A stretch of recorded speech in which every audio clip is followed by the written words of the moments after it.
So you And seriously think that he might still be alive? I'm gonna tell you this, Pac, you never know. Do you believe he's alive and in Malaysia? You just have to tune into the show for my answer. Oh, come on, Jay, I'm telling you, you just have to tune into the show for my answer. Rappers are starting to speak, and what they're revealing about Tupac Shakur in 2026 is absolutely explosive. From cryptic lyrics to bold interviews, major voices in hip-hop are hinting that Tupac Shakur is alive, and the implications are shocking. If these revelations are real, then the greatest disappearance in music history was a master plan. When Pac died, if he really did, you know, If he really died. What do you mean by that? I mean, when I left that hospital, me and Pac was laughing and joking. So I don't see how somebody can turn from doing well to doing bad. Let's go back to the hospital because that's where everything starts to feel off. Years after the shooting, Suge Knight said something that still shakes this story. He claimed, "When I left the hospital, me and Pac were laughing and joking." That sounds hopeful. That sounds like someone who is recovering. But according to the official medical reports, Tupac Shakur was placed in a medically induced coma after surgery. A coma means unconscious, no conversations, no laughter, no joking. So which version is true? You cannot be unconscious and joking at the same time. That contradiction is not small, it is massive. Either Suge was lying, or the public was given a medical story that doesn't fully match reality. And that's where the suspicion begins. Now look at the timeline. September 7th, 1996. Las Vegas. Tupac and Suge attend the Mike Tyson fight at the MGM Grand. After the fight, tension explodes in the lobby. A member of their circle spots Orlando Baby Lane Anderson. Tupac confronts him and throws the first punch. It turns into a full fight in front of security cameras and hotel staff. It's loud, public, and dramatic. That moment becomes the official motive later on. It gives the world a simple explanation: retaliation. I'm driving, telling him I'm finna get to the hospital, kick back. Pac looked at me and said, "You know what? You need the doctor more than me. You the one shot in your head." And we laughed the whole time going to find our way to the hospital. That's the conversation we had. It wasn't, Pac was a man the whole time. It wasn't that he was like, "Oh, I'm shot." He cracking jokes. He like, "Yeah, they shot me." He said, "But you shot in your head. Look at your head bleed. Look how much it's bleed." That was Pac. And I'm like, "Man, shut up, I'm finna get you to the doctor." Hours later, Tupac and Suge are driving through Vegas. Police pull them over for blasting music and not having visible license plates. The plates were in the trunk. That stop delays them. It fixes their location and timing. Shortly after, a white Cadillac pulls up beside them. A man leans out of the back seat and opens fire. Multiple bullets hit Tupac. Suge survives with minor injuries. That detail alone has always bothered people. Suge is in the driver's seat, closest to the shooter's angle, yet Tupac takes the fatal damage. Was it random street revenge, or was someone specifically targeting him? Tupac is rushed to the hospital. Reports say he was conscious on the way there. Surgery is performed. Some accounts even suggest he was responsive afterward. Then doctors place him into a medically induced coma to stabilize his condition. Days pass. Suge later says Tupac was improving. Then suddenly, on September 13th, the world is told he died from complications leading to heart failure. 7 days. That's all it took for one of the biggest artists on the planet to be declared gone. He was conscious on the way to the hospital. He was conscious in the ambulance. He was conscious after they did the surgery. What was the last thing that he said to you? They loved me. We was in, we was going in, we was on the thing. It was getting there. I like, "Pac, we the last one left. When we talk, this how we talking." He said, "Homie, I'm straight. I love you, homie. I'm gonna be straight. I love you too." Woo, woo. That's what it was. What unsettles people even more is what happened next. There was no public viewing, no widely verified independent confirmation of the body. Instead, there was immediate cremation. Suge later went on radio and said nobody seen Tupac's body. He also claimed he personally paid $3 million in cash to the man who handled the cremation. $3 million in cash. According to him, that man then retired and disappeared. No interviews, no documentation, nothing. For a global superstar, that process feels unusually quiet. Then there's the physical detail that keeps resurfacing. The official report allegedly listed Tupac's weight at 215 pounds. Tupac was around 5 feet 9 inches and widely known to weigh closer to 160 pounds. That is not a small difference. 50 pounds is significant. It changes body shape. It changes appearance. Was it a paperwork mistake? Or was the body never his to begin with? That question fuels the theory more than almost anything else. But the fear in Tupac's life didn't start in Vegas. It started in 1994 at Quad Studios in New York. Tupac was shot and robbed in the lobby. His chains were taken. And inside that same building that night was the notorious B.I.G. and his crew. Tupac believed it was not random. He believed it was a setup. That moment sparked the East versus West Coast war. Diss tracks followed. Interviews became hostile. Tension turned personal. From that point forward, Tupac moved like someone who knew he was a target. I've been at the front end of sitting down and putting homies together. Pac has a whole line of our soldiers. So definitely, we have instances where we had to have real gangster sit-downs. I mean, it basically was a barroom brawl type thing that went on, and it was some gangsters, gangbangers that was involved with it. When you combine that paranoia, the industry rivalry, the violence, and the fact that he began calling himself Machiavelli before his death, people start connecting dots. The name was inspired by Niccolo Machiavelli, a philosopher who wrote about deception and strategic disappearance. That choice was not accidental. Tupac was intelligent, he read deeply, he understood power and narrative. Some fans believe he could have staged the ultimate exit to escape a war that was closing in around him. There was a report earlier this week in the New York Post that Tupac was looking to leave Death Row Records. Is that true? You should answer that. You don't take a person like Tupac who, if you listen to every song on All Eyes on Me, every song on Machiavelli, every time he do an interview, what's the first thing he say? Death Row. Tupac loved Death Row. Officially, Tupac Shakur died on September 13th, 1996. That is the record. But the hospital contradictions, the rushed cremation, the missing public verification, the $3 million in cash, the weight discrepancy, and the unsolved case leave gaps that have never fully closed. That is why, even in 2026, people are still questioning what really happened. Not because they want fantasy, but because the details never felt complete. Now let's fast forward to 2014, because this is where things stop being old conspiracy and start feeling fresh again. I feel like this. I feel that the last word is always God. But Pac saved my life. The reason why I say Pac saved my life, I got shot in the head, I got grazed some other places, but I still got the bullet in my head. It's still there. But for as trying to get him to the hospital didn't make me realize that I was shot. Because usually when you get shot in the head, the first thing the person do is panic. You know, bam, I'm shot in the head, I'm about to die.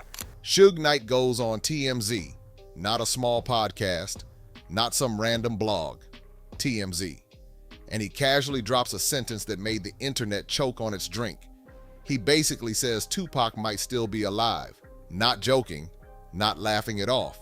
He repeats the same hospital story again. When I left the hospital, me and Pac were laughing and joking. At this point, people are thinking, sir, you already said that once. Are you doubling down? Because remember, the official story says Tupac Shakur was in a coma.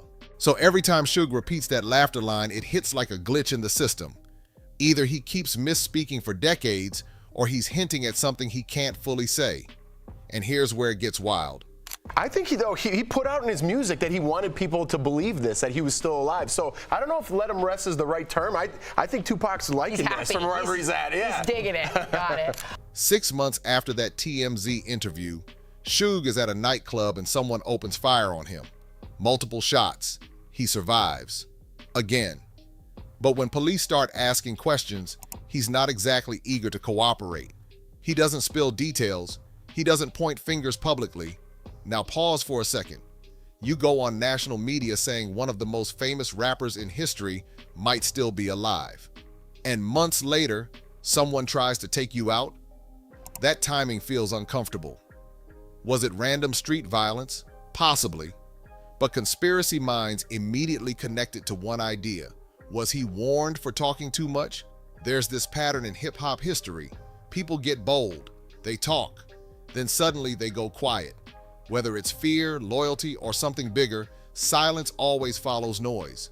And Suge, after that incident, wasn't exactly running around repeating the "Pac is alive" line every week. But wait, that wasn't the end of it. Because in 2018, the internet basically exploded again, this time thanks to Suge Knight Jr. So in January, you posted a couple Instagram things that sort of implied that Tupac was alive and in Malaysia. Yeah. And also, I think you said some things maybe last year as well. And of course, that, you know, I'm curious, what was that? I already know, trust me, because when I said it, the whole world stopped moving. Like, everybody's like, what's going on? Tupac Shakur didn't actually die in '96 and is still alive and well. Suge Jr. has been posting images of Tupac posing with celebs, saying that the rapper lives in Malaysia now and the Illuminati knows all about it. Out of nowhere, he starts posting on Instagram claiming Tupac is alive and living in Malaysia. Malaysia, not Los Angeles, not New York, Malaysia. Strategic, far, quiet. He posts screenshots of messages saying, "You said too much. It's time for you to go." That's not subtle. That's dramatic. Then he posts pictures allegedly showing Tupac with celebrities like 50 Cent and Beyonce, and he captions one of them saying, "He never left us." Now the internet splits in half instantly. Half say, "This is clout chasing." The other half say, "Hold on. If anyone would know something, wouldn't it be Suge's own son?" Because let's be real, Suge was in the car that night. If there was ever a secret plan, he'd be close to it. So when his son jumps online making bold claims, people don't just scroll past. They zoom in. And Malaysia isn't random either. It's far from US jurisdiction. Extradition laws are complicated. It's the kind of place someone could live quietly under a different identity. Not flashy, not obvious, just distant enough to disappear. But Malaysia isn't the only location people talk about. There's also Cuba, and this theory has legs. Just let the man rest. I mean, so true. I think that people have a hard time letting go of celebrities because they have to deal with their own mortality. So the idea that like this person that you idolize is no longer with us, it's just too much for people to handle sometimes. Tupac's aunt fled to Cuba in 1994 after legal trouble in the United States. That connection alone keeps the Cuba rumor alive. In 2018, a photo circulates online allegedly showing Tupac with Rihanna in Cuba. Some say it's fake. Some swear it's real. The debate never dies. Then you have rappers dropping lyrics that don't exactly calm things down. Kendrick Lamar raps, "Fake my passing, go to Cuba. That's the only option." That's not vague. That's specific. And then Eminem freestyles, "Hip-hop ain't been the same since Tupac moved to Cuba." Now, are they joking, paying tribute, or hinting at something insiders already know? Oh, it's his lyrics. His lyrics change people. You know, it's what he stood for. And that's pretty much why Death Row Records and everybody else around that, they all played their role. You know, from the DJ Quicks, from his, you know, incredible sounds, Snoop Dogg's incredible sound, Dr. Dre's beats, productions, my father's ambition to be the best mogul in the industry at that time. Hip-hop has always been layered. Double meanings, codes, inside jokes the public doesn't fully catch. It wouldn't be the first time artists hid truth in plain sight. So when two of the biggest lyricists on the planet casually reference Tupac moving to Cuba, fans don't ignore it. And then there's a moment most people forget about, the Treach interview. In 2010, Treach is being interviewed about Tupac. The conversation feels normal. Then the cameraman forgets to stop recording. The camera drops lower, but audio keeps rolling. Off camera, the interviewer presses him more about Pac. The tone shifts. It gets tense. And Treach says something along the lines of, "If you ain't ready for it, get on the sidewalk." That's not a clean answer. That's not a denial. That's not, "No, he's gone." It's cryptic. It's guarded. Almost like he's saying, "You're not ready for this conversation." Notice the pattern. Whenever someone asks directly, answers get vague. Smirks, side comments, deflections. No one laughs it off properly. They don't shut it down hard. They just step around it. And then we circle back to something even deeper, the Machiavelli era. The antagonists I speak about were really truly great men. And I find any great man, black or white, I'm gonna study him, learn it, so he can't be great to me no more. Like Machiavelli. And that's why I don't say my name's not Machiavelli, my name is Machiavelli. Right before his death, Tupac started calling himself Machiavelli, inspired by Niccolo Machiavelli, a philosopher who literally wrote about deception and faking death to defeat enemies. That's not fan fiction. That's historical fact. Then his album, The Don Killuminati, drops after his death. The cover shows him crucified. Resurrection imagery, symbolism everywhere. Was that just edgy marketing, or was it a layered message? When you stack it all together, Suge hinting on TMZ, the nightclub shooting, Suge Jr.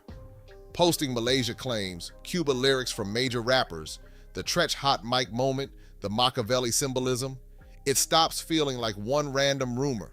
It feels like a story that refuses to close. Officially, Tupac died in 1996. But unofficially, the whispers have never stopped. And somehow, in 2026, they're louder than ever. It's not a story, but just going through this process with them, helping them, consulting on this. You know, I got to relive things that I forgot about, and you know, I almost forgot that I was with Pac and Big at the Garden when they were at the Garden. I forgot I was even on stage with them.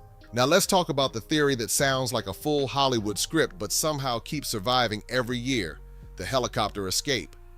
A documentary by Rick Boss claims that Tupac Shakur didn't die in Las Vegas at all. According to this version of events, he anticipated the shooting. He knew something was coming. And when the chaos unfolded on September 7th, 1996, it created the perfect distraction. Instead of dying in that hospital bed, he was allegedly transported out, airlifted by helicopter to safety before the public ever caught on. Yes, it sounds dramatic, but here's why people don't just laugh it off. Las Vegas is one of the easiest cities in America to exit quickly. Private airstrips, helicopters, desert highways that stretch for miles. If someone powerful wanted to move quietly and fast, Vegas isn't a bad place to do it. The theory goes even further, suggesting a body double was used to complete the hospital narrative. That would explain the alleged weight discrepancy on the official report.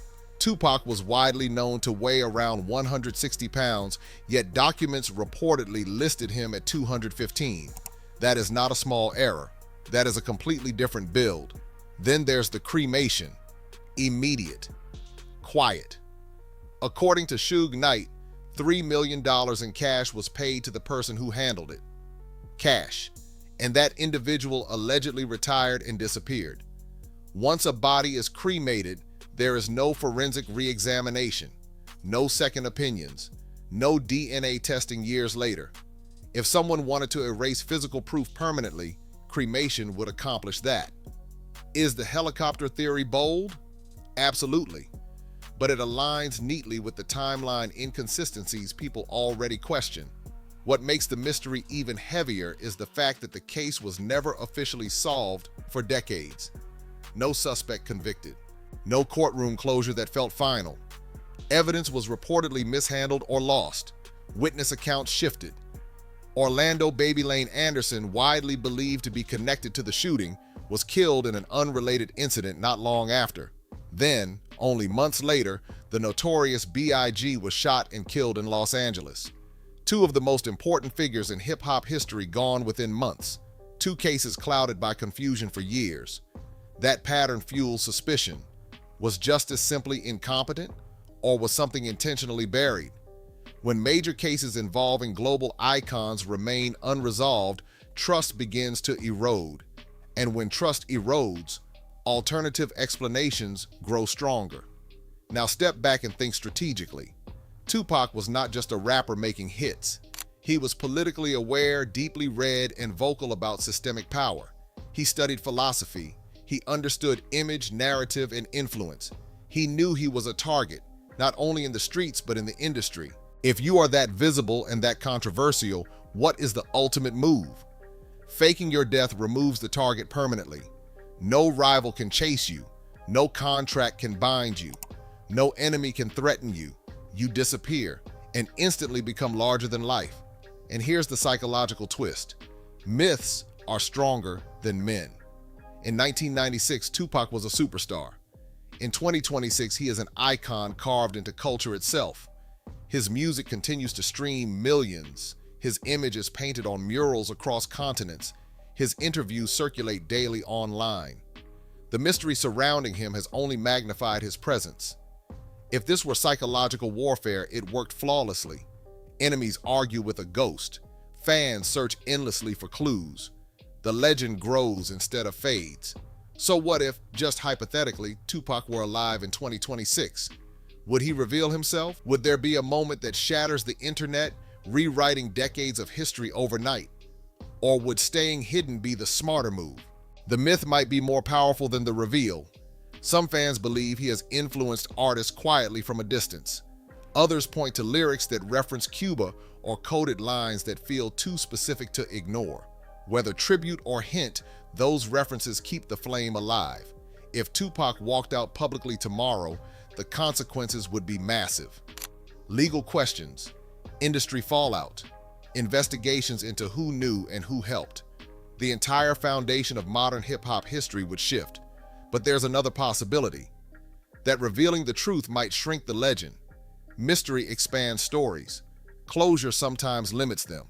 When you stack everything together, the hospital contradictions, the cremation mystery, the helicopter escape theory, the unsolved case, the cryptic comments from insiders, and the Machiavelli symbolism, it stops feeling like a simple rumor. It becomes a narrative that refuses to settle. Officially, Tupac Shakur died in 1996. That is the record. Unofficially, the debate has never gone silent, and that leaves one final question lingering in the air. If Tupac planned the greatest disappearance in music history, would the world even want him to come back? Because once a legend grows beyond reality, bringing it back down might actually make it smaller.